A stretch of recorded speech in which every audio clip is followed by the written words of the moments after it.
कळंबमधल्या मनीषा कारभारी बिडवे या महिलेच्या मृत्यूच्या प्रकरणातही एक मोठी अपडेट आहे।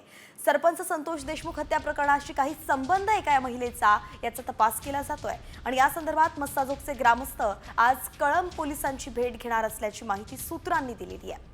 संतोष देशमुख यांना चुकीच्या गुन्ह्यात अडकवण्याचा प्लॅन होता, ही तीच महिला होती का याचा शोध घेणं आता गरजेचं झालंय।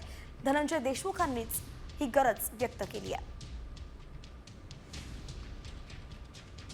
कालपासून एक बातमी येत आहे की जी महिला होती, जी संतोष अण्णा देशमुख यांची हत्या केल्यानंतर त्यांना चुकीच्या गुन्ह्यामध्ये अडकवण्याचा जो आरोपींचा प्लॅन होता, तो प्लॅन करण्यामध्ये ती महिला आणि हे सगळे आरोपी आणि हे कट कारस्थान करणारे जे सगळे होते, त्याच्यामध्ये नेमकी तीच महिला होती का, त्याच महिलेची हत्या झाली का, याबाबत 100% माहिती नाही आहे आपल्याकडं की तीच महिला आहे का।